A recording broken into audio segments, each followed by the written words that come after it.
오늘 하나님께서 우리에게 주시는 말씀은 마태복음 5장 13절에서 16절 말씀입니다. 너희는 세상의 소금이니 소금이 만일 그 맛을 잃으면 무엇으로 짜게 하리요? 후에는 아무 쓸데없어 다만 밖에 버려져 사람에게 밟힐 뿐이니라. 너희는 세상의 빛이라. 산 위에 있는 동네가 숨겨지지 못할 것이요, 사람이 등불을 켜서 말 아래에 두지 아니하고 등경 위에 두나니 이러므로 집안 모든 사람에게 비치느니라. 이같이 너희 빛이 사람 앞에 비치게 하려 그들로 너희 착한 행실을 보고 하늘에 계신 너희 아버지께 영광을 돌리게 하라. 건강을 잃으면 많은 것을 잃은 것이지만 믿음을 잃으면 모든 것을 잃는 겁니다. 그래서 오늘도 나를 도우시는 그 주님을 의지해서 굳건한 믿음 위에 서는 저와 여러분이 되기를 주님의 이름으로 축복합니다. 아멘. 1950년대 초반 강원도 어느 깊은 산골에 상수라는 아이가 살았습니다. 하루는 큰 아버지로부터 노란 고무신 한 켤레를 선물 받았지요.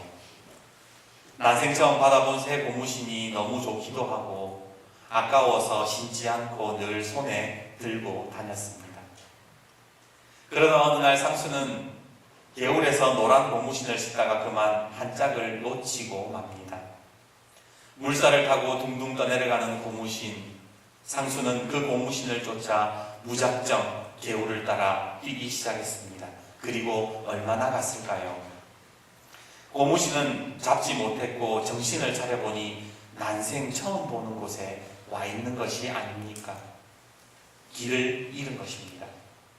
그 이후로 상수는 집으로 돌아가지 못했습니다. 계속 걸어서 집을 찾아보았지만 집과는 점점 멀어질 뿐이었습니다. 졸지에 고아가 아닌 고아가 되어버린 상수는 그렇게 한 많은 세월을 살게 됩니다. 어느덧 세월이 흘러 초로의 노인이 된 상수는 아침마당이라는 TV 프로그램에 그 이산가족 찾기라는 거기에 나와 그때의 상황을 이야기하며 굵은 눈물방울을 떨어뜨리며 안타까운 사연을 전했습니다. 그런데 마침 그 시간에 그 형님이 TV를 보다가 동생을 알아본 겁니다. 그리고 방송국에 연락을 해서 만남이 극적으로 이루어지는데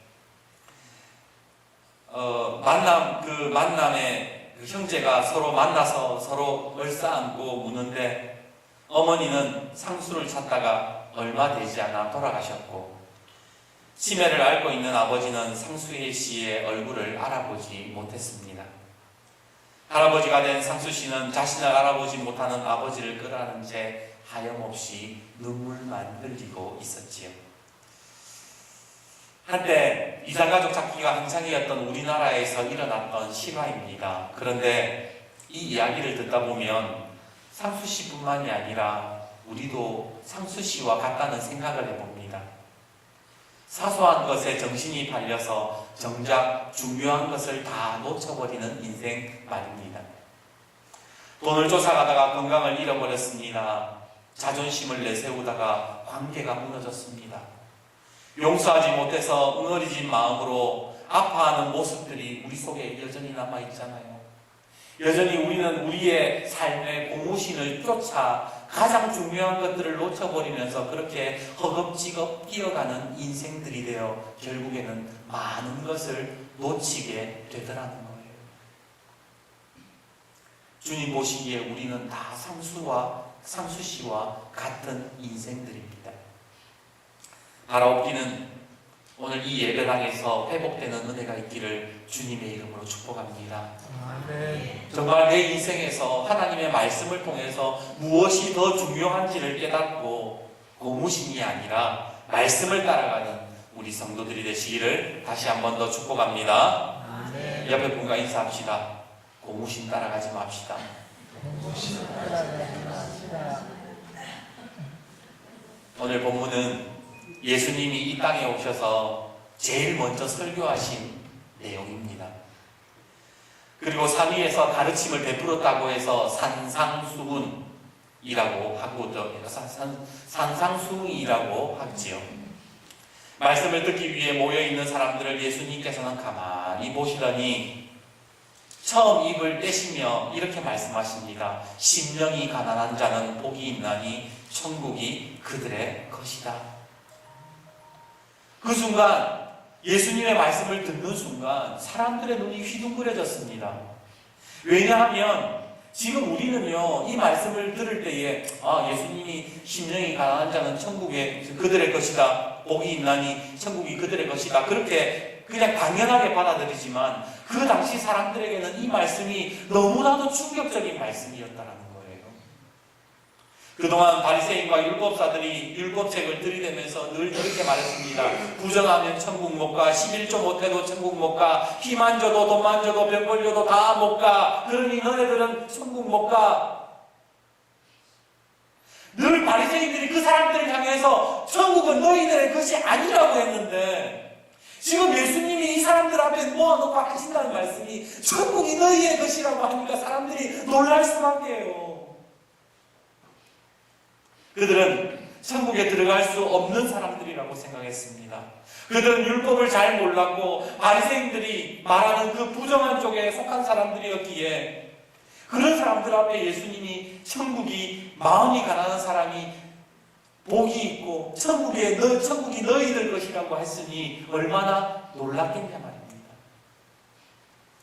계속되는 예수님의 설교는 충격의 연속이었습니다.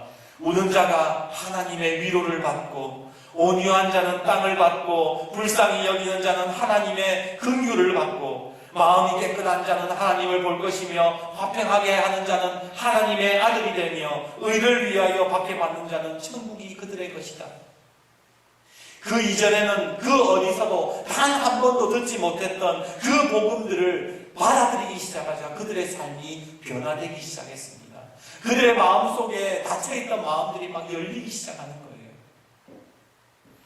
하나님의 나라는 그렇게 대단한 바리새인들이나 서기관들의 것이라고 생각했는데 나도 천국을 갈 수 있고 나도 천국을 소유할 수 있다는 그 희망들이 생기기 시작하자 그들의 삶에 다시 새로운 희망이, 소망이 생겨났던 것입니다. 그런데 예수님은 여기에서 그치지 않고 또다시 이런 말씀을 하십니다. 우리 오늘 본문이죠. 13절과 14절 말씀을 같이 한번 읽어보겠습니다. 13절과 14절 같이 읽겠습니다. 시작.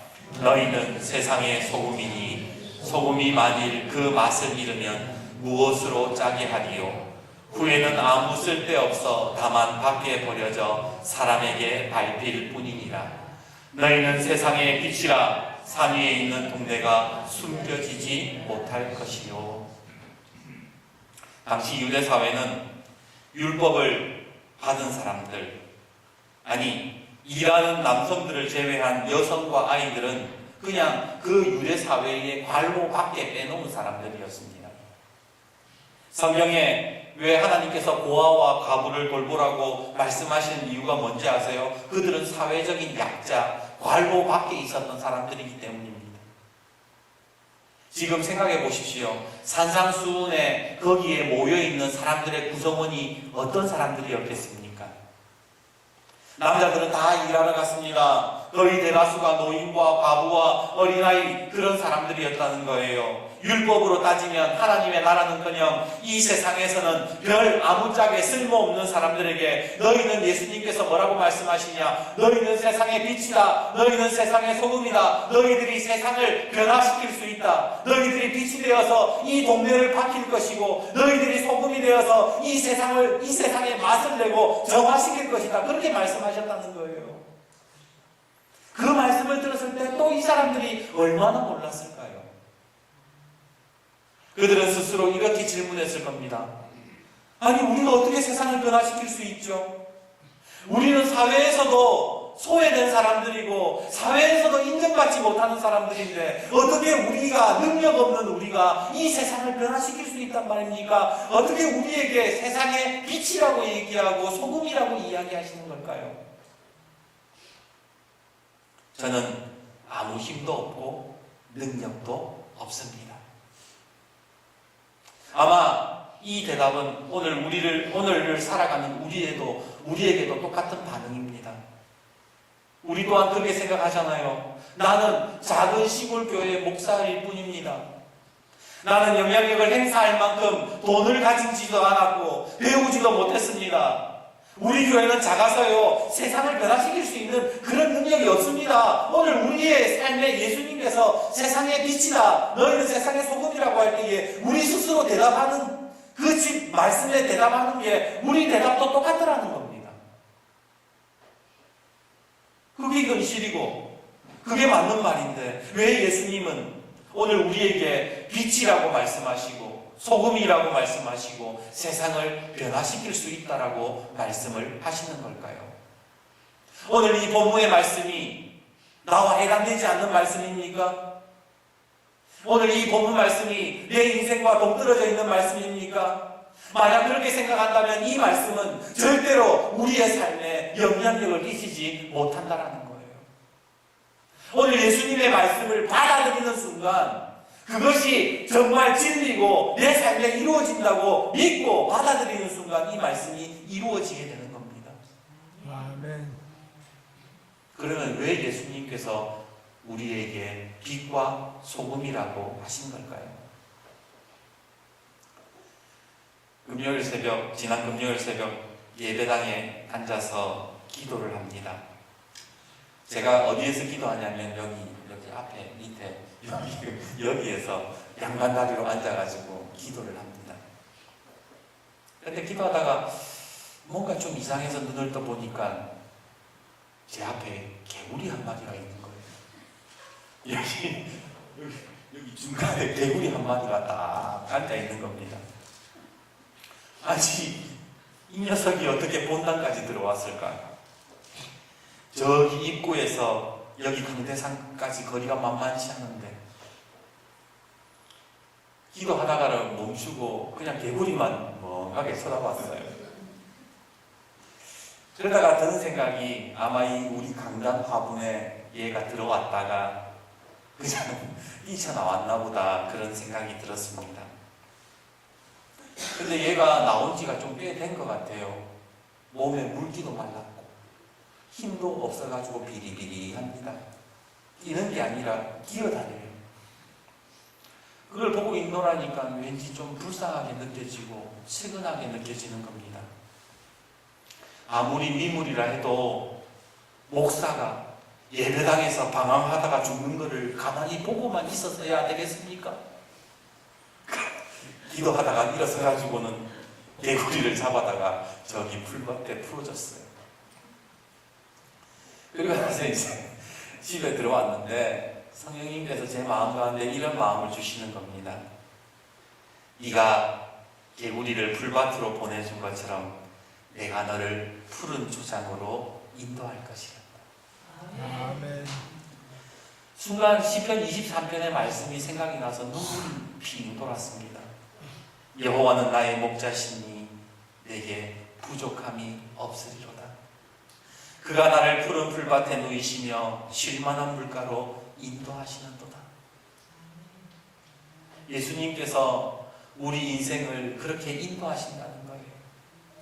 그런데 오늘 이 주님께서 주신 마음을 오늘 본문에 적용시켜 보니까 이런 겁니다. 예수님이 왜 우리를 빛과 소금이라고 말씀하시는가? 그것은 내가 맛을 낼 수 있는 사람이라서가 아닙니다. 내가 원래 소금이라서가 아니에요. 내가 빛을 낼 수 있는 사람이서가 아니라 주님께서 오늘 나를 인도하시기 때문에 그 인도하심을 따라 살아가다 보면 내가 빛이 되고 내가 소금이 된다는 것을 깨닫게 되었습니다. 마치 그 어린 개구리처럼 혼자 애쓰고 혼자 이리저리 뛰어다니지 말고 오늘 주님의 인도하심을 따라 살아라고 주님께서 그 새벽에 저에게 그렇게 말씀해 주셨던 겁니다.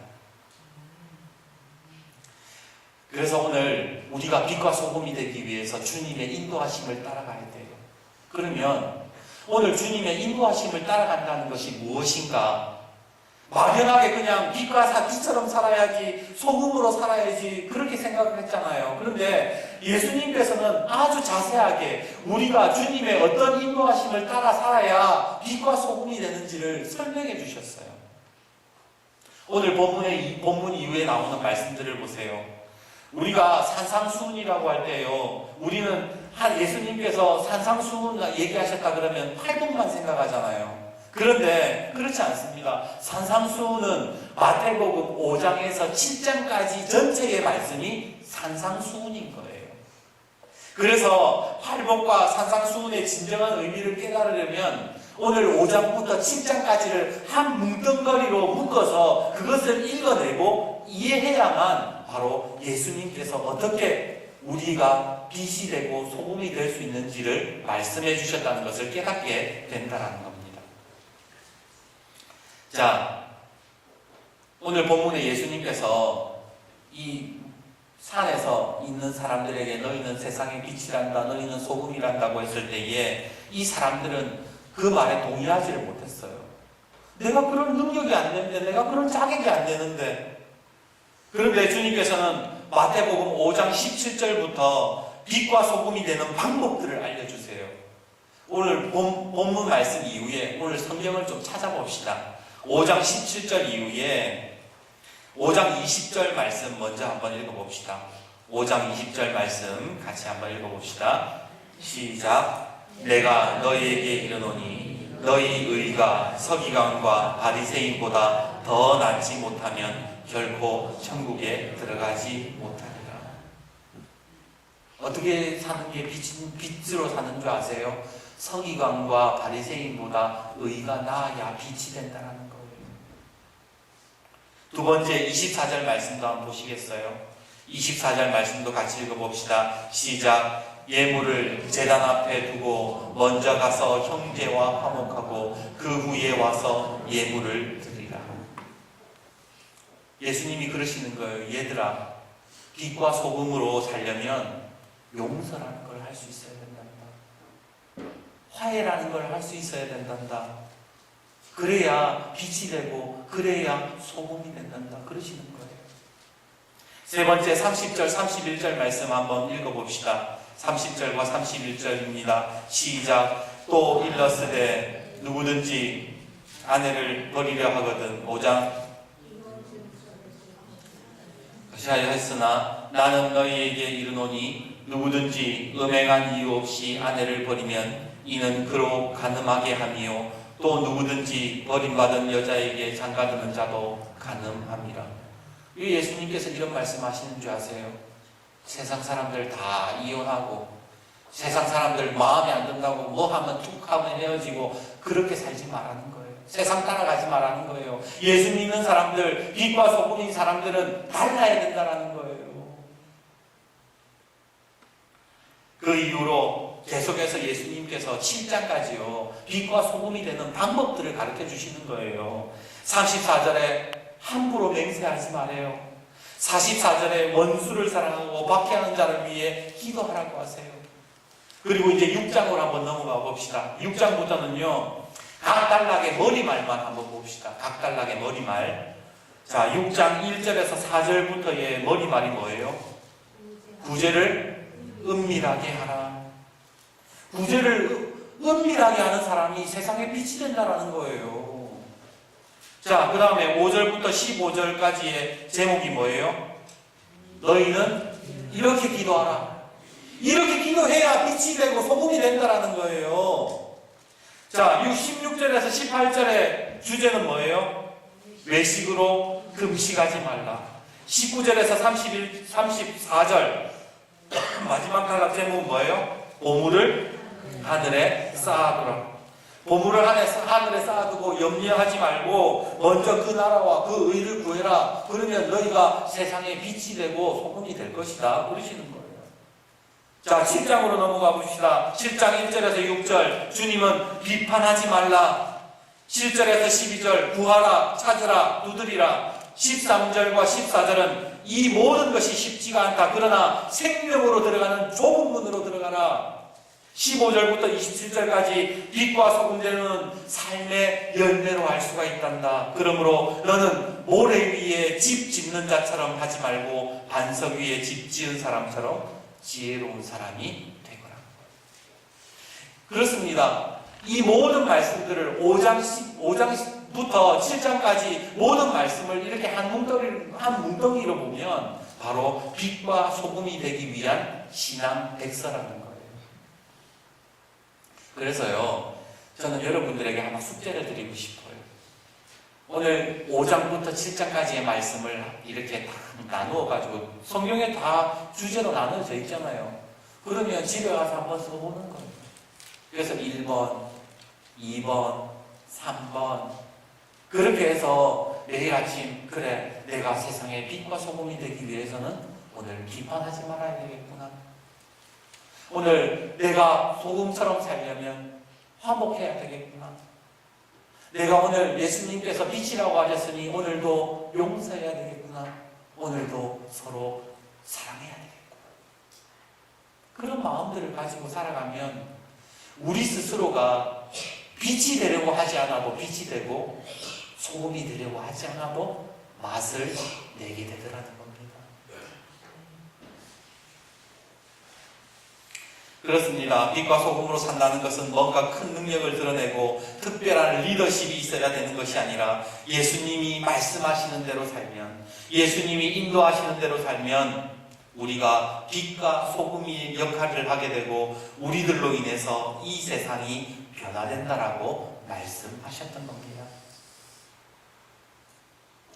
우리나라 민족학자인 함석헌 선생님은 어른, 왜 아이와 어른이라고 할 때에 어른이라는 말이 얼온이라는 말에서 나왔다고 하지요. 얼온이라는 말은 얼이 뭐예요? 조상의 얼 이럴 때의 정신을 얘기하는 겁니다. 얼온이라는 말은 정신, 정신이 온전한 사람이 어른인 거예요. 정신 똑바로 박혀 있는 사람이 어른이라는 겁니다. 그러면 이 얼온이의 반대말이 뭔지 아세요? 얼간이라. 얼간이. 저건 얼간이처럼 말이야. 얼간이의 뜻은 뭐예요? 정신, 간은 뭐예요? 간이 맞지 않다. 음식에 간이 안 맞다고 얘기하잖아요. 정신에 간이 안 박혀 있는 사람이 얼간인 거예요. 간이 덜 배었다는 거예요. 다시 말하자면 인생의 맛을 조절하지 못하는 사람이 얼간인 거예요. 오늘 주님이 너희는 세상의 소금이니 소금이 만일 그 맛을 잃으면 무엇으로 짜게 하리요? 후에는 아무 쓸데없어 다만 밖에 버려져 사람에게 밟힐 뿐이라. 그렇게 말씀하신 이유가 뭡니까? 너희들의 정신 가운데에 간이 제대로 안 박혀 있으면 세상에게 멀림받고 버림받는다라는 거예요. 오늘날 한국교회의 그리스도인들이 간이 안 박혀 있는 거예요. 하나님 말씀에 간이 안 박혀 있으니까 버림받는 거잖아요. 외면받는 거잖아요. 간이 박혀 있어야지.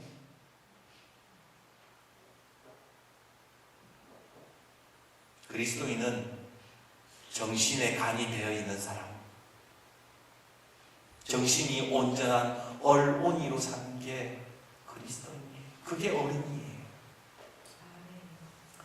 얼마 전 목욕탕을 갔는데 아저씨 한 분이 옆에 분에게 이런 푸념을 들어놓습니다. 이 더러워서 일할 맛 안 나네. 사람들은 말합니다. 죽을 맛이다. 세상 살 맛이 안 난다.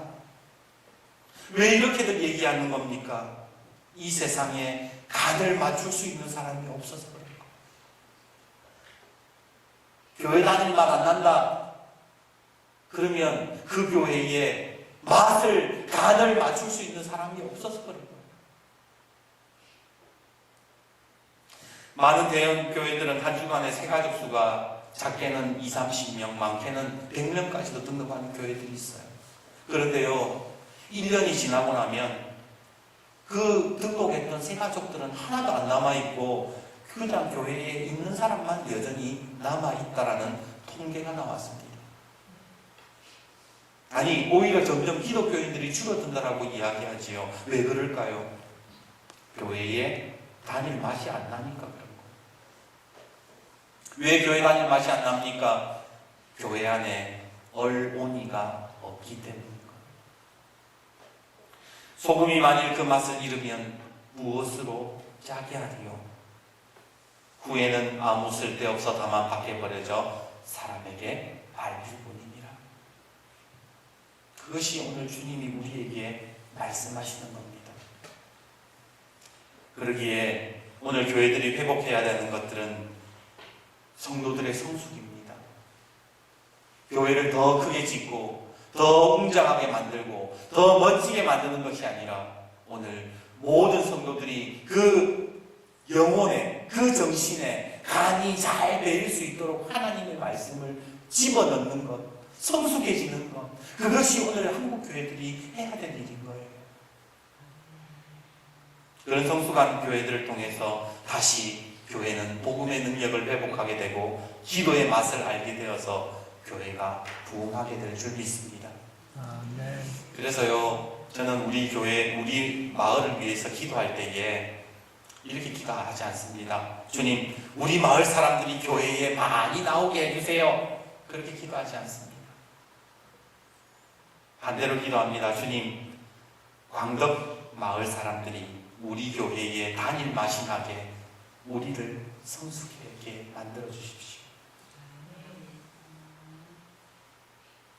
우리 마을은 시골이라 그런지 밤이 되면 어둡습니다. 캄캄해요. 웬만한 불을 켜놔도 다 어두워서 잘 안 보여요. 한 번은 우리 처제가 밤에 이 마을을 찾아오는데 불이 너무 없으니까 불안하더래요. 내가 지금 제대로 찾아가고 있는 게 맞는가? 무섭기도 하고 위험하기도 하고 찾아오는데 애먹었다는 이야기를 했었습니다. 사람들은 미래가 불투명하고 암담하고 암울하다고 이야기합니다. 왜 그럴까요? 앞이 안 보이기 때문에 그런 거예요. 환하지가 않기 때문에 그런 거예요. 방향을 잘 못 잡아서 그런 거예요.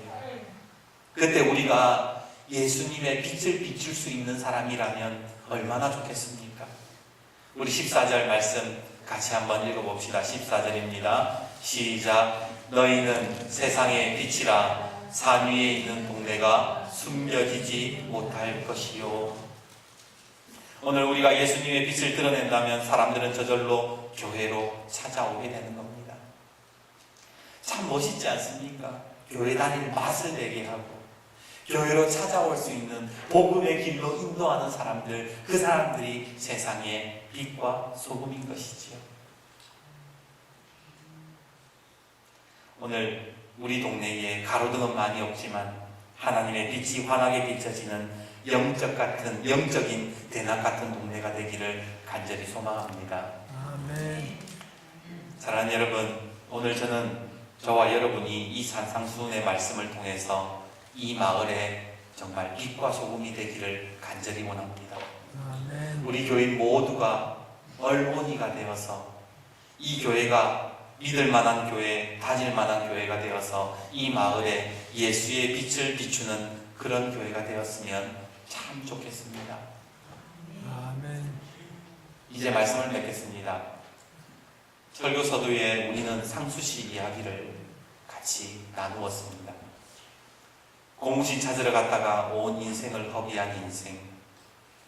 오늘 우리는 그런 세상적인 사소한 것들을 따라가는 사람들이 아니라 복음을 따라갈 때에, 예수님이 인도하시는 그 말씀을 따라갈 때에 우리는 이 세상의 빛과 소금이 될 줄 믿습니다. 오늘 하나님의 말씀만 붙잡는 우리 성도들이 되시기를 다시 한 번 더 주님의 이름으로 축복합니다. 아멘. 저는 오늘 설교 제목을 예수마을이라고 지었습니다. 이렇게 지은 것은 우리 마을이 광덕마을이긴 하지만 우리 모든 성도들이 빛과 소금이 되어서 이 광덕마을을 예수마을로 바꿀 수 있기를 바라는 마음에서 그렇게 지었습니다. 안동시 풍천면 예수마을. 듣기만 해도 막 눈물 날 것 같지 않아요? 이런 마을이 되도록 저와 여러분이 빛과 소금이 되어서 살만 나는 마을, 단일만 나는 교회, 예수 그리스도의 빛을 온 마을에 비치게 하는 역사가 일어날 길을 간절히 축복합니다. 아멘. 오늘은 마지막으로 인사하고 마치겠습니다. 우리 옆에 분과 인사하고 이렇게 마칩시다. 자, 잘 따라하세요. 옆에 분 쳐다보시고 인사합시다. 당신은 예수 마을의 소금입니다. 다시 한 번 더 인사합시다. 당신은 예수 마을의 빛입니다. 당신은 예수 마을의 빛입니다. 기도하겠습니다.